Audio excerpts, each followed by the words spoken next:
Halo, selamat pagi pendengar dan juga netizen dimanapun Anda berada. Seperti yang saya sudah sampaikan tadi di awal, narasumber kita adalah seorang diplomat yang tidak asing lagi, karena pernah juga menjabat sebagai Wakil Menteri Luar Negeri Indonesia tahun 2014, Duta Besar Indonesia untuk Amerika Serikat 2010 hingga 2013, dan saya juga mengutip dari websitenya dinopatijalal.com. Nah, Anda mungkin sudah tahu ya narasumber kita di pagi hari ini dalam Power Breakfast siapa, tapi saya ingin membacakan terlebih dahulu.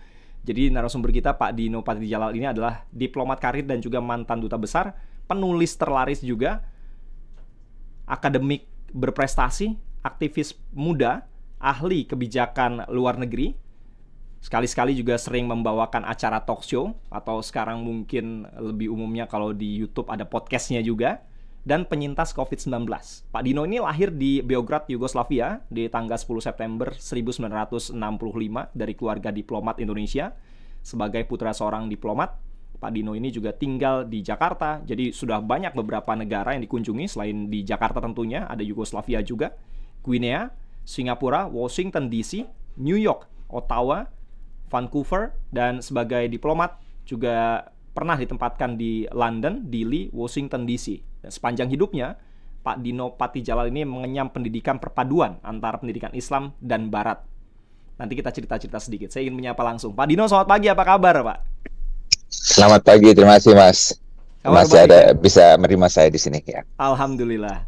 Pak, tapi sebelumnya saya ingin mengucapkan terima kasih karena Bapak di forum penyelenggaraan KTT ke-43 ASEAN juga menerima penghargaan Best Friends of ASEAN dan juga mendapatkan penghargaan atau award dari pemerintah Tiongkok, Orchid Award, Pak ya. Selamat, Pak. Terima kasih banyak. Ini keren sekali. Pak, tapi sebelum kita ngobrol-ngobrol tentang prestasi-prestasi Bapak, terus kegiatan-kegiatan yang sekarang, ceritain sedikit dong, Pak. Ini kan Senin pagi. Biasanya seorang Dino Patijalal di Senin pagi itu ngapain, Pak? Senin pagi yang jelas sama dengan masyarakat lain, olahraga pagi. Biasanya saya lari atau angkat dumbbell ya, atau enggak staircase.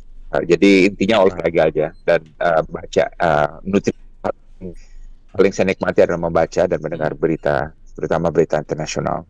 Wah, tetap nggak ketinggalan ya kalau berita internasional, Pak ya? Yes. Ini lagi di Jakarta atau lagi di luar negeri, Pak? Lagi di Jakarta, baru kembali dari muter-muter dari Beijing, kemudian ke Italia, kemudian Singapura, dan hari ini balik ke Jakarta. Tapi siang ini saya balik lagi ke Singapura karena ada urusan keluarga di sana. Oke. Biasanya kalau pagi setelah olahraga biasa sarapan nggak, Pak Dino? Selalu sarapan dong, ya.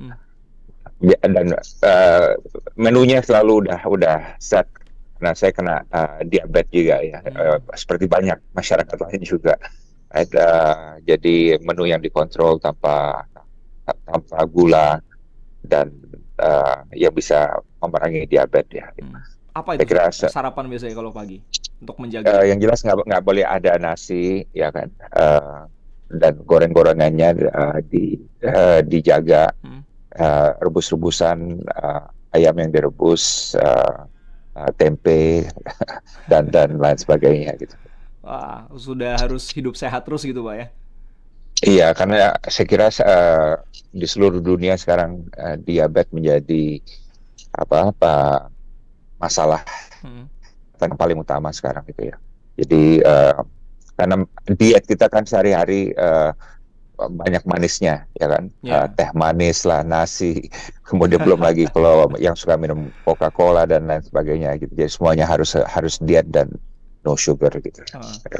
Nah, kalau sarapan itu biasanya ditemani sama keluarga, bersama-sama dengan keluarga atau sendirian aja? Ya, selalu dengan keluarga, selalu, karena anak-anak saya kan masih SMA, jadi sebelum mereka berangkat ke sekolah, kita selalu makan sama-sama dan juga terutama cerita mengenai PR mereka di sekolah dan berdiskusi. Saya terbiasakan anak saya berdiskusi mengenai masalah nasional ya, politik, dan juga dunia internasional. Jadi anak-anak saya cukup bangga juga, Mas, karena udah lumayan paham dunia dan paham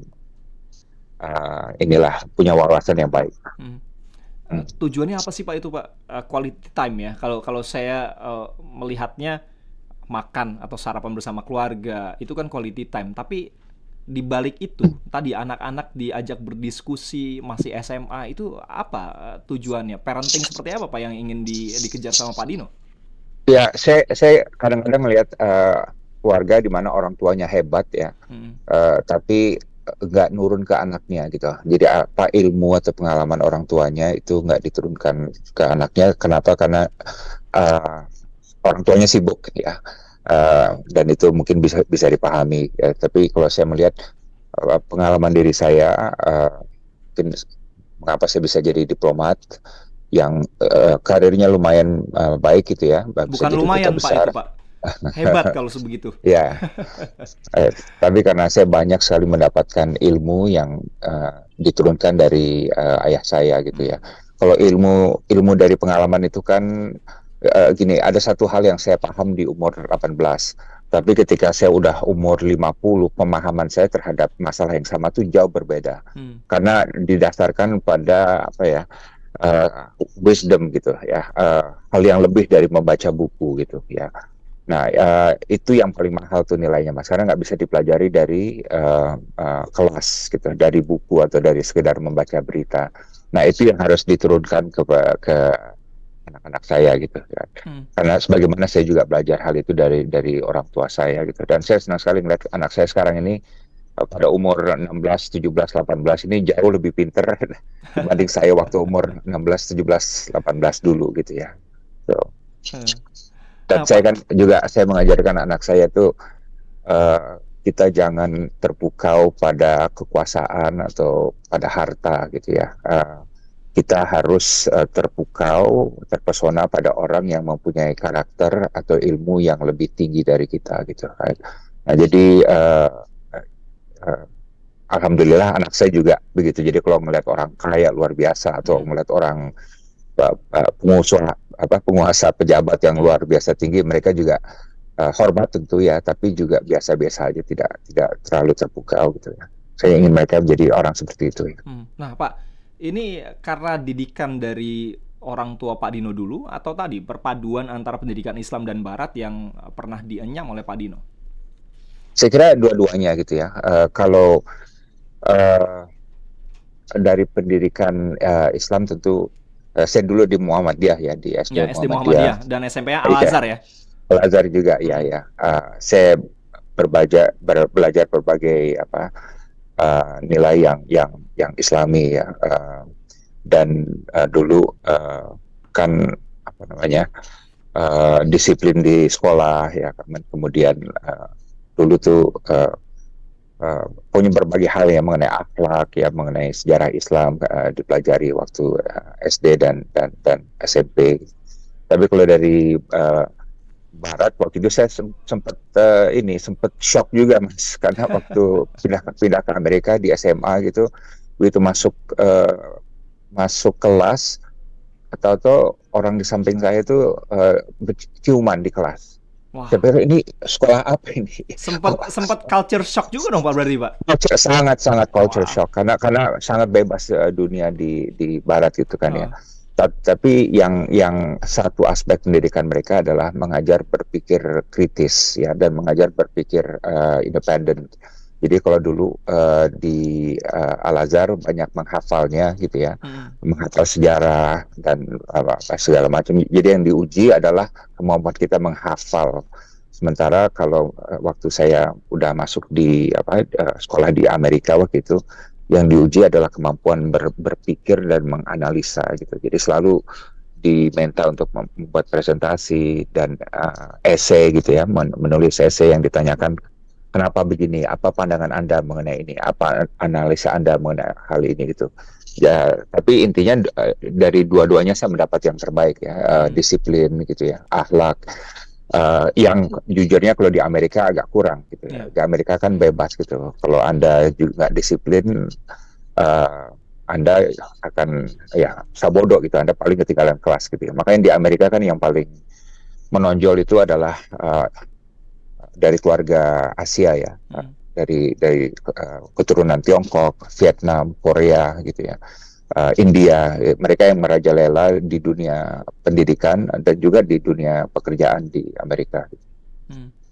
Basic agama dari zamannya waktu SMP dan sekolah dasar itu yang pada akhirnya membuat Pak Dino bisa bertahan dalam tanda kutip, Pak, ya. Ada nilai-nilai positif yang didapat dalam ajaran Islam.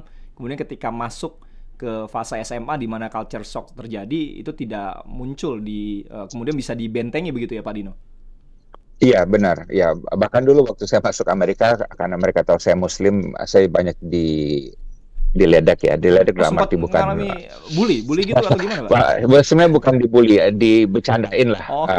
karena saya kan konservatif itu kan ya, Ah, teman-teman saya itu baik waktu itu ya, tapi mereka suka bercandain karena saya perangainya agak lain dari yang lain gitu ya, karena menurut mereka sangat masih konservatif gitu. Tapi untungnya ketika saya menjadi duta besar itu uh, waktu di Amerika misalnya masih ada juga kan politisi-politisi anggota Kongres, sahabat saya juga yang ada perasaan tertentu tidak nyaman terhadap Islam gitu. Ini yang saya alami sendiri gitu ya.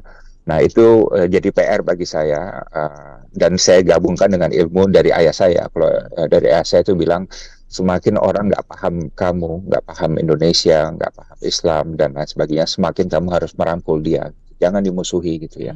Jadi ada beberapa kejadian di mana terhadap anggota Kongres di Amerika yang kan ada yang kritis juga ya terhadap Islam ya, karena beberapa kejadian gitu ya. Saya semakin gencar mengundang mereka, bertemu mereka dan untuk menunjukkan mereka wajah Islam di Indonesia seperti ini gitu ya. Tujuannya untuk Moderat, memperkenalkan tadi ya. benar-benar moderat ya, di kita kan moderat ya, modern ya, terbuka, toleran dan lain sebagainya gitu ya. Jadi tapi intinya ilmu semakin kita tidak dipahami atau bahkan dimusuhi, semakin kita harus membuka diri untuk merangkul orang tersebut. Dan biasanya 50-70% berhasil gitu ya, nggak selalu 100% berhasil. Ya. Nah, tadi saya di awal mengatakan dalam KTT ke-43 ASEAN yang digelar di Jakarta, Indonesia menjadi presidensi ketika itu, Bapak menerima penghargaan Best Friends of ASEAN. Ini apa sebetulnya? Penghargaan apa ini, Pak? Dan artinya apa untuk seorang Pak Dino Patijalal penghargaan ini? Well, ini sebetulnya saya menerima penghargaan ini karena kegiatan saya dan organisasi yang saya pimpin ya, Foreign Policy Community of Indonesia (FPCI), yang selama ini memang kita tekun untuk pertama membangunkan kesadaran masyarakat mengenai ASEAN, dan kedua memberikan masukan mengenai arah strategis kebijakan ASEAN gitu ya. Kalau yang pertama itu tentu kalau kita benar-benar jujur, kita lihat banyak masyarakat di bawah di negara-negara ASEAN yang tidak paham ASEAN itu apa. Kalau mungkin wartawan atau elit atau akademisi paham gitu ya. Tapi kalau kita bicara komunitas ASEAN itu kan harus benar-benar meresap ke bawah ya, dipahami dan dicintai oleh masyarakat bawah, bahwa ASEAN itu bukan milik elit politik, tapi benar suatu organisasi yang bisa membawa manfaat yang jelas bagi mereka gitu. Nah itu yang selama ini kita coba sebarkan gitu. Karena saya dari seluruh rakyat di Asia Tenggara mungkin hanya 1% ya, 1% tidak salah dengar, yang paham misalnya komunitas ekonomi ASEAN itu apa gitu ya. Coba misalnya yang dengar sekarang aja apa itu komunitas ekonomi ASEAN, masih pada bingung, banyak yang bingung ya kan. Jadi intinya memasyarakatkan hal-hal seperti ini ke bawah gitu, tapi juga kepada para pembuat kebijakan memberikan masukan yang konstruktif dan kritis tapi positif kepada mereka mengenai ASEAN itu apa yang perlu diperbaiki dan disiasati oleh mereka. Pak Dino, kita akan libatkan pendengar juga ya, untuk pendengar yang ingin keep in touch dengan Pak Dino atau sudah lama nih pengen ngobrol-ngobrol tentang politik luar negeri misalnya, atau ada kebijakan-kebijakan tentang geopolitik secara global saat ini, silakan Anda bisa sampaikan pertanyaan atau ingin tahu lebih dalam tentang sosok Pak Dino Patijalal setelah misalnya tidak lagi di pemerintahan. Silakan Anda bisa sampaikan di 0215869000, SMS WA 0811806543. Pak, komunitas ini sebetulnya kegiatannya apa aja, Pak? Ngapain aja, Pak?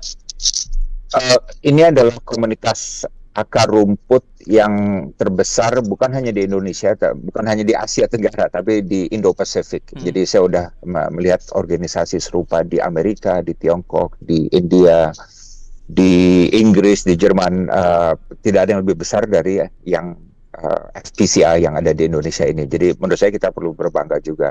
Dan intinya lebih itu, Mas, jadi kita punya keyakinan bahwa kalau Indonesia mau maju, nasionalisme aja nggak cukup. Kita kan semua nasionalis ya, cinta Indonesia dan lain sebagainya, dan bangga pada Indonesia. Tapi itu nggak cukup untuk membawa kita ke bangsa yang paling maju di abad ke-21 ya. Seperti kalau kita lihat kan bangsa yang maju, Korea ya, Jepang, Emirat, Qatar ya, India juga sekarang beroket, Tiongkok dan lain sebagainya. Semua bangsa-bangsa itu maju karena dua hal, Mas. Satu, nasionalisme, semuanya punya, termasuk Indonesia.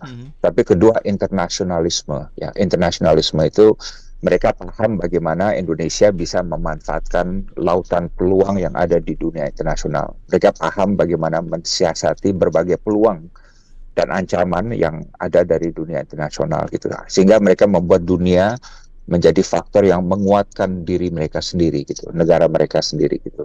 Nah, jadi kalau kita hanya nasionalis saja, semua negara di dunia ini nasionalis.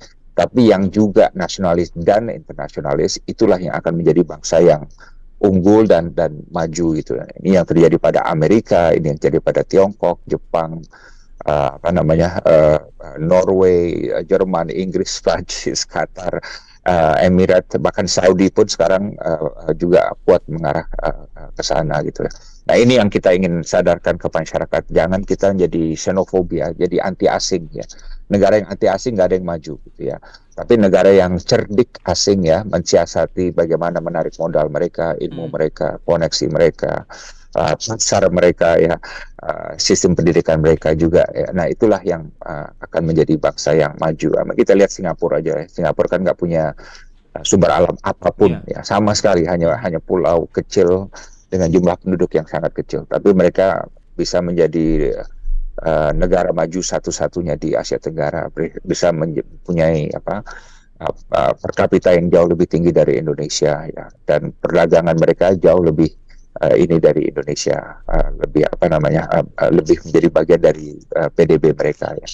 Kalau nggak salah PDB mereka sama perdagangan mereka nilainya sekitar sama dengan PDB mereka kalau nggak lebih gitu ya, dan lain sebagainya gitu. Kenapa? Karena nasionalisme yang digabungkan dengan internasionalisme. Oke, ini menarik sekali. Saya ingin bedah lebih dalam sebetulnya soal semangat tadi, bukan hanya nasionalisme tapi juga internasionalisme. Tapi ternyata sudah ada 3 penelpon yang antusias mau ngobrol langsung dengan Pak Dino di pagi ini. Saya mau menyapa dulu Pak Joko di Lebak Bulus, Jakarta. Halo Pak Joko. Selamat pagi Bung Beri. Selamat pagi Pak Dino. Silakan Pak Joko. Selamat pagi Pak Joko. Saya sangat tertarik sekali. Memang apa yang dibicarakan di Pak Dino itu memang betul sekali. Itu perlu selalu ada isinya ya Pak ya. Perlu dipelajaran, itu perlu diresapi. Memang itu betul, memang cara untuk didiknya itu. Mungkin juga gitu Pak Dino. Mungkin juga sebentar lagi anak saya juga mungkin dapat tugas belajar ke Amerika untuk nyari S3-nya itu Pak. Mungkin nggak lama lagi karena. Amin, mudah-mudahan. Iya. Tinggal. Silakan Pak Joko, apa yang ingin ditanyakan atau disampaikan secara langsung, silakan.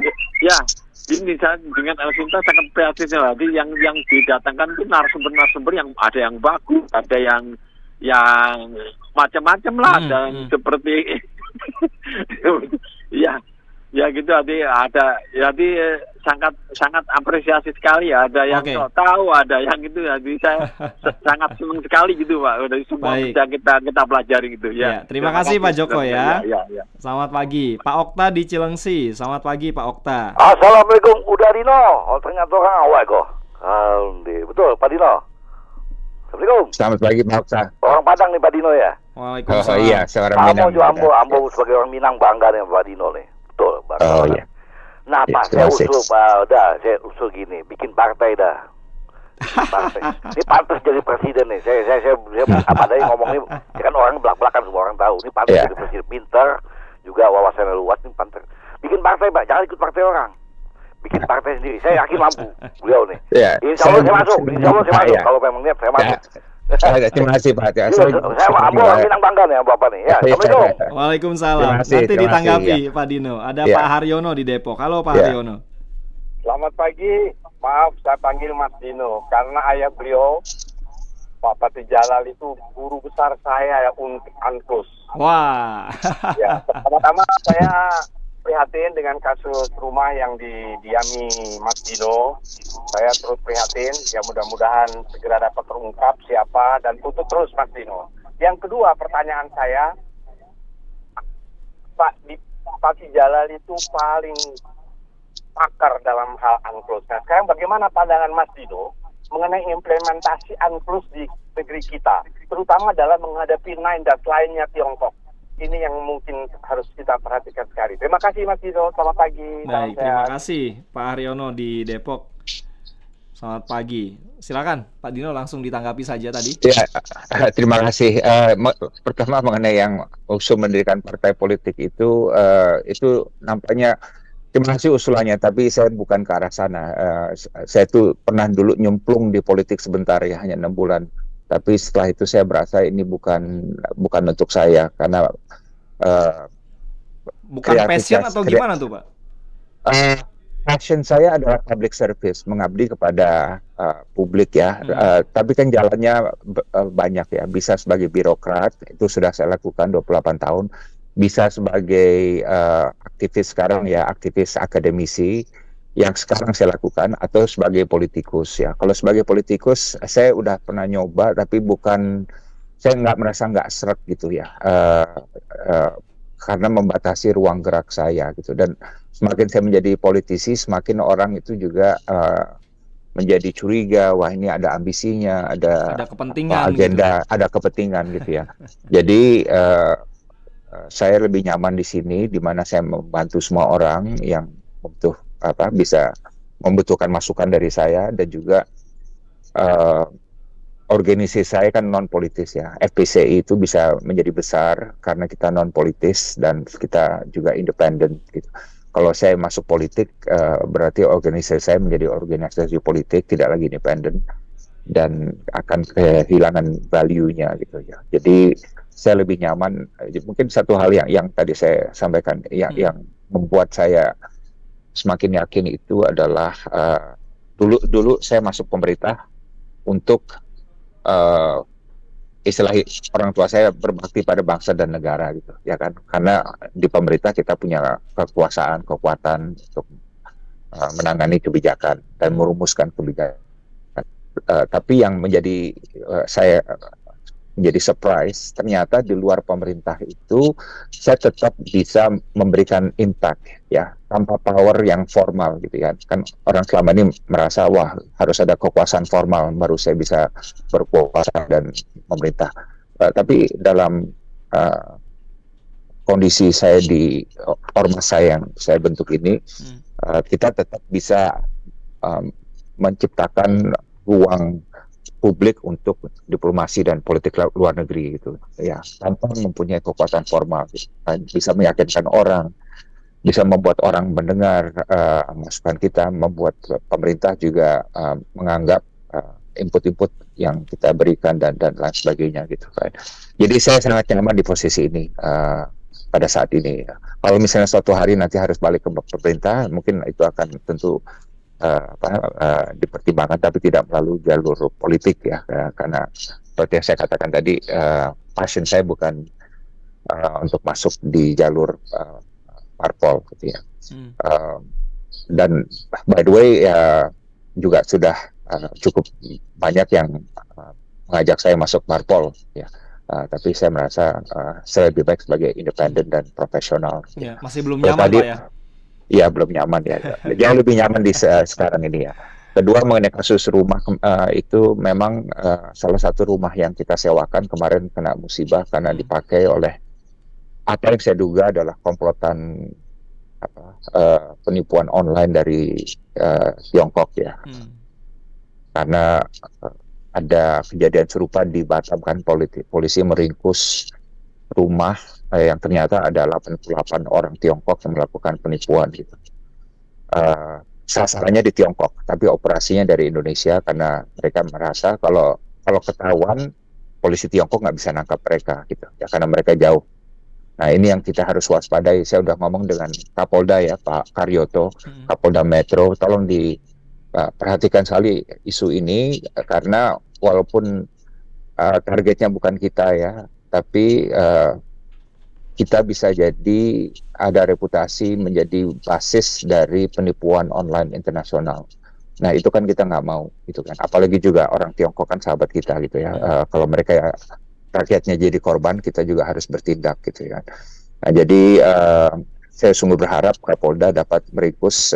Ada orang yang nyewa rumah itu dengan KTP palsu, tapi dia ngirim uang dari bank untuk transfer. Nah kan bank punya identitas dia. Dia ngirim uang untuk transfer sewa rumah ya gitu ya. Nah jadi tinggal dikejar nih identitas yang tercatat di bank gitu ya. Ini udah 2-3 minggu belum ada kabar ya. Saya mohon sekali Polda Metro tolong ringkus dan kejar mereka. Ini udah 3 minggu masih belum ada kabar gitu. Padahal nama orangnya udah ada di bank, fotonya juga ada ya kan, dan lain sebagainya. Tolong diringkus karena kalau tertangkap mereka sebagaimana tertangkap di Batam kemarin, maka mereka bisa ada efek kira bahwa mereka merasa wah ternyata operasi di Indonesia resikonya itu. Tapi kalau mereka bebas keliaran seperti ini, maka dampaknya tidak baik. Kalau terakhir mengenai UNCLOS, ini semakin UNCLOS itu konvensi hukum laut internasional ya, di mana Indonesia ikut merancangnya gitu ya. Dan sekarang ini semakin penting secara geopolitik karena sekarang ini kan geopolitik yang terjadi permainannya berada di laut ya, di kewilayahan, jurisdiksi gitu ya. Ini termasuk untuk angkatan laut ya, untuk gerakan strategis dan juga untuk sumber alam ya, minyak yang terkandung di bawah laut dan lain sebagainya. Jadi kita harus semakin tegas memperjuangkan dan mempertahankan implementasi dari UNCLOS ya, karena ini juga berbenturan dengan apa yang disebut Tiongkok sebagai 9-dash line ya, garis batas laut mereka yang mereka gambar, tetapi tidak berdasarkan hukum internasional gitu ya. Jadi tidak berdasarkan konvensi hukum laut internasional yang dianut Indonesia gitu ya. Jadi intinya Indonesia harus selalu konsisten memperjuangkan dan mengimplementasikan konvensi hukum laut internasional. Kalau enggak nanti berbagai negara akan berbenturan, bertikai tanpa ada dasar hukum yang jelas gitu ya. Sementara dasar hukum yang jelasnya sekarang sudah ada. Bahkan ini juga Amerika masih belum meratifikasi konvensi hukum laut internasional ini, dan kita terus mendorong Amerika untuk meratifikasi konvensi hukum internasional karena mereka kan negara maritim yang besar gitu ya. Jadi itu tantangannya baik kepada Tiongkok maupun pada Amerika. Nah, peran dari pemerintah Indonesia bagaimana Pak untuk kondisi geopolitik saat ini sedang terjadi tarik-menarik dukungan Pak? Apa yang bisa dilakukan oleh pemerintah Indonesia atau ada keuntungan saat ini yang bisa kita petik Pak? Jadi yang perlu kita sadari sekarang ini, dan ini masih belum banyak disadari gitu ya, kita hidup dalam suatu kemewahan strategis ya, menurut saya strategic luxury gitu. Artinya apa? Berbeda dari abad ke-20, sekarang Indonesia tidak lagi menjadi target dari pertikaian negara-negara besar gitu ya. Kalau dulu kan kita menjadi target ya, mau dijatuhkan, mau dipecah belah, mau ditaklukkan dan lain sebagainya gitu ya, di abad ke-20. Nah, kalau sekarang ini kita mempunyai hubungan baik dengan semua negara besar. Dengan Amerika kita ada hubungan khusus namanya Comprehensive Strategic Partnership. Dengan Tiongkok juga begitu. Dengan Jepang juga begitu ya. Dengan Rusia juga begitu, walaupun belakangan ini tentu kita menentang agresi mereka di Ukraina ya. Dengan Uni Eropa juga begitu, dengan Inggris, Prancis dan lain sebagainya. Jadi kita tidak lagi menjadi target dari mereka ya. Yang menjadi target itu kan negara-negara, Tiongkok jadi target dari kan, Iran masih ya kan, kemudian Venezuela masih target, Kuba juga, dan Korea Utara, dan berbagai negara itu masih menjadi apa yang dinamakan target bagi negara lain ataupun kelompok negara lain. Kita pada saat ini tidak lagi menjadi target ya. Kalau orang bilang kita masih Pak, ya saya mau tahu dari siapa? Coba dari siapa gitu ya. Negara-negara besar itu kan udah jadi mitra komprehensif dan strategis kita gitu ya. Kalaupun ada perbedaan pendapat, itu berbeda dari menjadi target. Ya, kalau perbedaan pendapat, Amerika dan Kanada pun berbeda pendapat ya kan, dan lain sebagainya. Nah, jadi kita berada dalam kemewahan strategis di mana kita tidak menjadi target dan kita mempunyai hubungan baik dengan semua negara besar. Nah, itu menciptakan peluang strategis yang luar biasa dan harus dimanfaatkan. Ya. Apakah kita memanfaatkannya dengan baik? Nah, itu yang perlu tentu dikaji lebih lanjut ya. Tapi yang jelas kita berada dalam situasi strategis yang sangat langka ini ya. Kalau kita lihat di tahun 1960-an kita benar-benar menjadi target ya. Dari Amerika Serikat ya waktu itu kan, waktu ada pemberontakan di PRRI dan lain sebagainya. Kemudian ada masa juga di mana Tiongkok juga menjadi bagian dari perselisihan politik di dalam negeri ya. Dan kemudian setelahnya terus ada situasi di mana kita harus selalu menjaga diri dari ancaman intervensi negara-negara luar gitu ya. Sementara ini kita bebas dari itu. Sementara ini ya, maka ini adalah kondisi yang harus selalu kita jaga karena bukan kondisi yang permanen tentu. Oke, kita lanjut ke penelpon berikutnya nih Pak. Ada Pak Andika di Cibubur. Halo Pak Andika. Selamat pagi, Assalamualaikum. Waalaikumsalam, silakan Pak. Waalaikumsalam. Selamat pagi Pak Dino Pati Jalal. Halo. Silakan Pak, langsung Pak Dino mendengar apa yang disampaikan oleh Pak Andika. Tapi kalau bisa, mohon maaf Pak, radionya boleh dimatiin dulu supaya nggak feedback. Saya tertarik dengan ide nasionalisme dan internasional Pak Dino, yang memajukan bangsa. Cuma saya ada satu kekhawatiran Pak. Kita mungkin pejabat negara kita tidak siap Pak. Begitu masuk internasional, malah nasionalismenya rendah jadinya. Kita jadi malah menjadi alat bagi negara lain untuk memanfaatkan kita. Artinya bergaining negosiasi kita mungkin, mohon maaf ya, terkesan lemah Pak Dino. Kenapa? Karena setiap ada negosiasi dirugikan anak bangsa, justru memprioritaskan internasionalnya. Padahal mungkin harus seimbang. Mungkin negara lain seimbang, mungkin Korea, Jepang itu rasa kebangsaan tinggi gitu ya. Kita sama dia betul-betul negonya itu mantap. Khawatir nanti nasionalismenya tergadaikan dengan internasionalisme tadi, kalau begitu. Itu satunya Pak. Okay. Contoh sawit Pak. Kita terbesar di dunia, malah orang yang nentuin harga. Kita kopi terbesar, orang yang nentuin harga. Jadi ini mungkin perlu diajarkan diplomat kita, Pak Dino, mohon maaf ya, negosiasinya itu. Apa nggak pinter atau nasionalisme yang tergadaikan? Mohon maaf Pak, ini yang saya khawatir. Terima kasih Pak Andika. Terima kasih. Selamat pagi, terima kasih. Nasionalisme dan internasionalisme ini seperti dua hal yang mungkin bisa disatukan, tapi tadi ada khawatir terjadi benturan Pak. Nasionalismenya tergadaikan. Bagaimana Pak Dino? Ya, ini benar sekali Pak Andika. Makanya pertama, kalau kita mau aktif dengan internasionalisme kita harus punya konsep. Ya, kita harus punya apa yang dinamakan grand strategy. Jadi kita tahu ke luar itu kita maunya apa gitu ya. Sementara sebagai contoh ya, India sekarang. India kan sekarang lagi naik daun ya, apalagi barusan sukses juga menyelenggarakan KTT G20. Yeah. India sekarang benar-benar memposisikan diri sebagai global south, pemimpin global south, pemimpin negara-negara berkembang ya. Dan ini dia masukkan dalam segala strategi politik luar negerinya, dan dia nggak sungkan untuk menjadi garang untuk menunjukkan kredibilitasnya sebagai pembela negara-negara berkembang ya. Ini salah satu contoh gitu ya. Nah, jadi Indonesia sekarang juga kalau kita di luar tentu kita harus punya konsep mengenai kita mau apa gitu. Dalam dunia internasional kan banyak aktor, banyak identitas ya, apa yang dinamakan international identity. Ada yang menjadi peacemaker, ada yang menjadi inovator, ada yang menjadi regional power, dan lain sebagainya gitu ya. Nah, Indonesia ini kita mau jadi apa, dan berkaitan dengan kepentingan nasional itu memang ini Pak Andika benar sekali.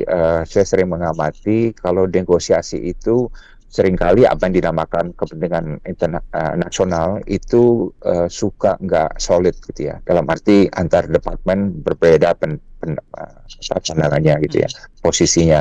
Atau enggak ada kepentingan di luar kepentingan publik atau kepentingan nasional yang masuk ke dalam apa yang kita tawarkan ke dunia luar gitu ya. Misalnya ya kepentingan inilah kepentingan kelompok misalnya ya, atau kepentingan korporat tertentu atau dan lain sebagainya gitu. Itu masuk dan kadang-kadang lebih berat daripada lebih berat nilainya daripada kepentingan nasional atau kepentingan publik gitu. Nah, ini memang selalu kita waspadai, dan makanya Kementerian Luar Negeri harus jeli sebagai konduktornya ya, untuk menjaga bahwa apa yang kita bawakan keluar itu adalah benar-benar kepentingan nasional yang murni. Dan jangan lupa ya, kita tuh berhasil kenapa? Kalau dalam diplomasi, kalau kita lihat contoh-contoh diplomasi kita mengenai Kamboja, kita menjadi juru damai Kamboja dalam perang yang sangat sulit ya waktu itu, atau enggak diplomasi mengenai hukum laut ya, yang waktu itu tidak ada hukumnya tapi kemudian berhasil gol karena salah satunya upaya Indonesia. Karena diplomat kita benar-benar cemerlang dan gigih, tegas dan garang, dan nggak pernah mundur untuk perjuangkan hal-hal yang sifatnya prinsipil gitu, right? Nah, ini kualitas yang harus selalu dijaga gitu ya, karena ini kan kita mengenal, selalu mengingat diplomat seperti Ali Alatas ya, Muhtar Kusumataja, dulu juga Marty juga yang paling terakhir itu yang gigih sekali mereka memperjuangkan kepentingan nasional. Pak Hasan Barajuda juga gitu ya, dan tidak mudah disetir bangsa lain gitu ya. Bebas aktif itu apa, Mas? Bebas aktif itu berarti kita milik kita sendiri, tidak ada yang membawahi atau memiliki Indonesia. Negara lain tidak ada yang memiliki Indonesia. Semua keputusan dan siasat dan strategi itu di tangan kita gitu, right? Nah, ini yang membuat kita selalu berhasil kalau kita mengadopsi sikap seperti itu. Tapi kalau kita sudah mulai gamang atau bimbang atau nggak jelas kepentingannya apa, strateginya nggak jelas apa, kita alami masalah. Nah Pak, sekarang kita masuk ke fase bagaimana tadi KTT ke-43 ASEAN, apalagi waktunya juga berdekatan sekali ya dengan penyelenggaraan KTT G20. Sebetulnya apa yang bisa kita petik dari dua KTT ini sebetulnya Pak, yang bisa dimanfaatkan oleh Indonesia, dan bagaimana juga perannya terkait dengan geopolitik di saat ini Pak Dino? Kalau KTT G20 makna strategisnya adalah kita berhasil menjaga keutuhan G20 pada saat G20 tadinya akan runtuh ya, akibat perang di Ukraina kan. Polarisasi antara negara barat ya, negara G7 dengan Rusia itu semakin parah, dan juga antara negara barat dan Tiongkok juga ya semakin buruk gitu ya. Nah, jadi ada yang bilang Rusia dikeluarkan saja dari G20 dan lain sebagainya. Jadi G20 bisa menjadi G19 atau G13 misalnya, G7-nya keluar gitu ya.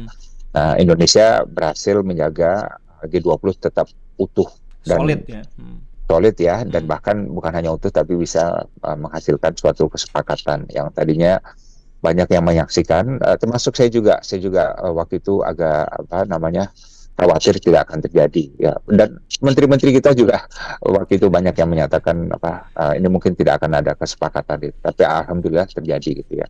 Ini pahlawannya nih Pak Trianjani nih, Dubes Trianjani yang menjadi Sherpa ya pada tingkat working level negosiasi G20 ya. Jadi saya berikan apresiasi kepada negosiator yang di lapangan waktu itu ya. Nah, kemudian kita wariskan ke India, dan India juga melaksanakan KTT dengan baik, dan intinya apa? Ini suatu gejala internasional di mana negara-negara berkembang ya, apa yang dinamakan Global South, itu mengambil alih kepemimpinan G20, mulai dari Indonesia, kemudian dilanjutkan dengan India, dan kemudian dilanjutkan dengan Afrika Selatan gitu ya. Jadi ini suatu tren di mana negara berkembang bilang, hey, kita menyetir arah ekonomi dunia nih melalui kepemimpinan di G20. Itu satu hal yang positif, Pak ya. Baik sekali ya, baik sekali. Kalau mengenai ASEAN itu tentu tantangannya adalah sekarang kan rivalitas semakin kuat gitu ya, terutama antara Amerika dan Tiongkok ya, tapi juga antara Jepang dan Tiongkok ya kan. Korea dan Tiongkok juga masih belum akur banget ya. Korea Jepang udah mulai akur lagi, tapi India Tiongkok juga semakin sengit dan lain sebagainya gitu. Nah intinya gimana Indonesia dan ASEAN bisa menjaga agar kawasan ini tidak terkena virus dari rivalitas itu. Jadi biarlah kalian itu kalau mau berantem, bertikai, bersaing di luar aja, ya, terserah di mana gitu ya. Tapi di kawasan Asia Tenggara kalian harus bermain dengan aturan yang ditetapkan oleh kami, oleh ASEAN gitu ya.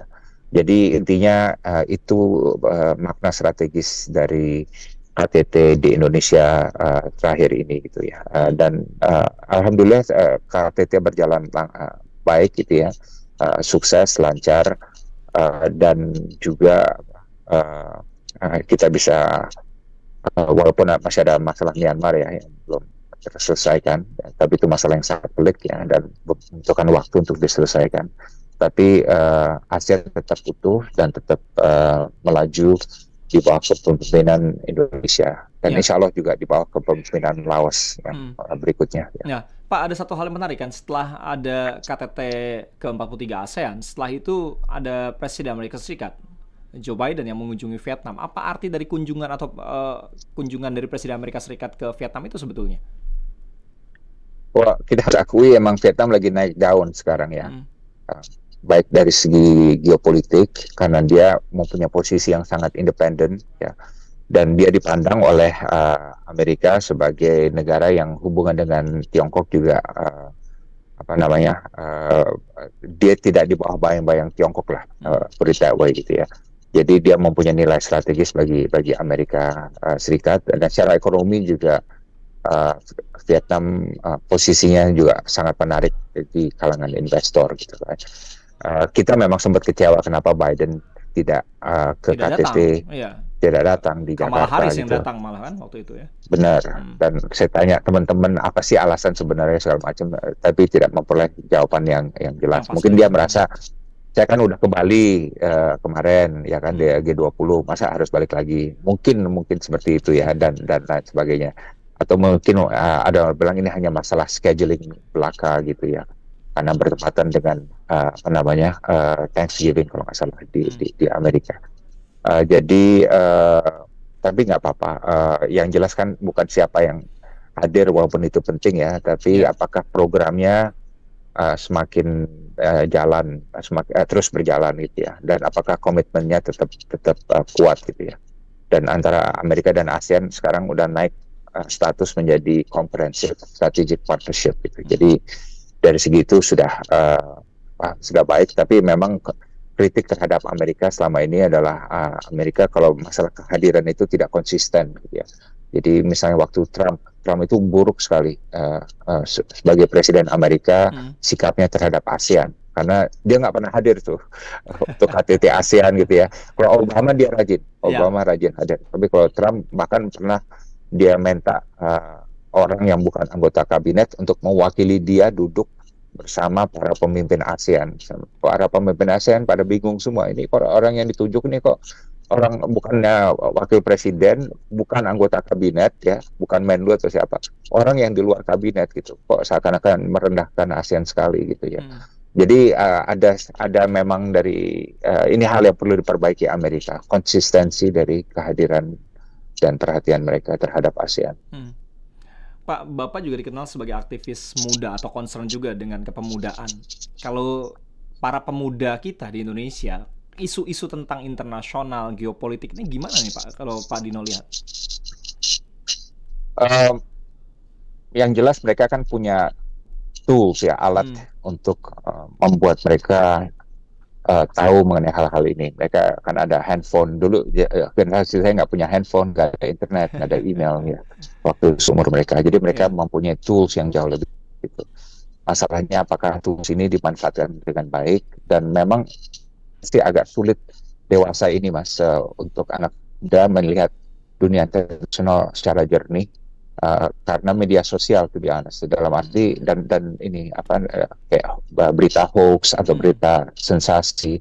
Karena sekarang kan kalau kita melihat media, pertama anak muda nggak nonton TV lagi ya, sebagian besar ya. Mereka melihat apa yang ada di handphone mereka, dan apa yang ada di handphone mereka adalah konten yang hanya 1 menit ya atau 2 menit, dan banyak konten yang terlalu banyak melebihkan framing dari suatu masalah. Wah, komentar dahsyat si ini, wah ini, komentar yang berlebihan ya, yang hyperbole, dan ini tidak framing seperti itu, apalagi berita yang disajikan dalam 1-2 menit tidak membuat anak muda bisa menjadi paham masalah internasional atau masalah nasional yang biasanya memerlukan pemahaman yang kompleks ya, pemahaman yang membutuhkan kesabaran dalam membaca dan meneliti dan memahami gitu, right?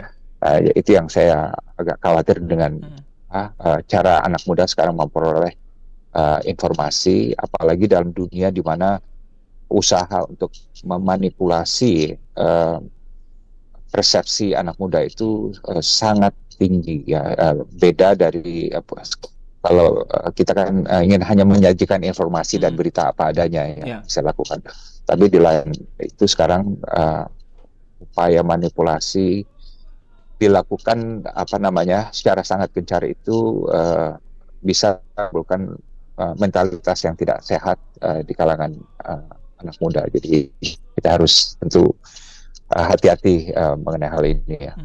Baik, Pak Dino, sebagai penutup Pak, dari Pak Dino, bagaimana Bapak melihat perdamaian dunia Pak?